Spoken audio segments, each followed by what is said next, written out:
After that, we cut to the ring where Tony Schiavone calls out the Hangman to speak his mind about the upcoming title match that is probably going to happen sometime soon. This is easily the best storyline that AEW has. The crushing fall of Hangman Adam Page, followed by his long-fought redemption.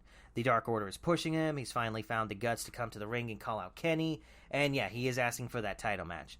Now, whether he can actually stand up to him in the ring is another story, but the Elite come out to mock him and belittle him, try to undermine his confidence, which is definitely his weak point at this point. And the Young Bucks in particular are throwing his betrayal of them back in his face. Back in, what was it? It was All Out, I think it was, where they had the big title match. Mm-hmm. Yeah. Yeah, and, the Young Bucks lost to the Hangman Adam Page and Kenny Omega then. And then a few months down the road, they were supposed to have a rematch, or there was most likely going to be a rematch. And Hangman got scared, mostly by FTR telling him, trying to convince him and all that stuff. So he screwed the Young Bucks out of a title shot.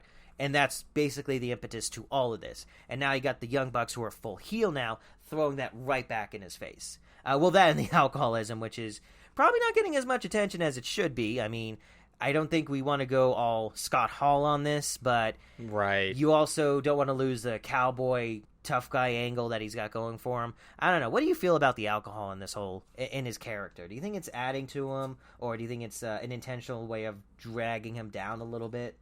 I think it might be like, a Tony Stark kind of thing, where it kind of is supposed to drag him down or give him an Achilles heel or something. Some kind of, I don't know, like some kind of mark on him. It doesn't exactly work for me, but I could see why it might for other people. Yeah, I mean, but a lot of people see it as a cool thing or something like that. Right. Which, I won't worry about it too much for now, but I'm curious if it is going to become a bigger factor the closer we get to whatever match it is, because Hangman's got a lot of confidence right now, but right. He gets in the ring with Kenny, who knows what's going to happen, especially with what's going to happen next.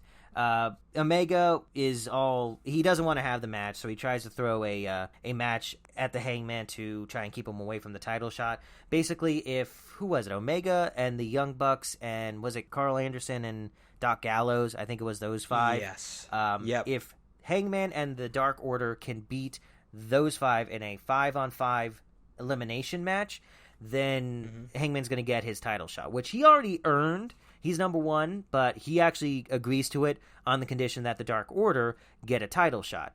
So the Dark Order has been integral to the Hangman storyline for a while now, but now they're getting even more ingrained to the point where they're in the ring with him. So whether they're going to be a detriment or an asset to him, we're going to see when they finally have this match. I think they're going to go a little straightforward with this. Like, Hangman's just going to go up and up and up and up until he wins. But it'd be interesting if they had a few valleys along the way. But I'm not sure if they're going to do that. What do you think? I'm not sure if they're going to do that either, but I totally get what you mean. I think having Hangman completely dependent now on the Dark Order is a good kind of storyline shift. The way he's kind of hasn't fully embraced them in the past.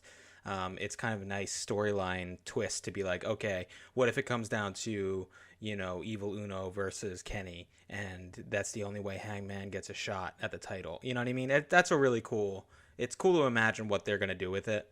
And I think I'm always a fan of the 5v5 elimination matches. I mean, obviously Survivor Series being the biggest one example of that. But I think it's a really cool way of incorporating kind of a few different storylines into one match. I think it's going to be really cool. It'll definitely be interesting to see where the Hangman Adam Page storyline goes. I think it may be a little too early, at least in Kenny's mind, to drop the title, but it might still be the best thing for him if he drops it at the next pay-per-view. Yeah. Yep, that's kind of what I'm thinking too. The problem is that then his gimmick is that he's the belt collector. He's got to give back the other belts before he just goes away. Right. Well, yeah, he's facing when is the I don't know when the next big pay-per-view is. It's August, right? I'm guessing. Yeah.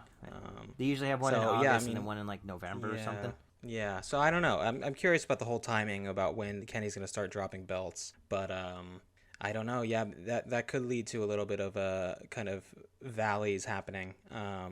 But I just hope they don't delay it too long, because I think the crowd is really fiending for this one. Yeah, they're really behind the Hangman, and it's a good thing because it it proves that if you work on a storyline this long in this way, you can get a crowd to get invested in it. Definitely.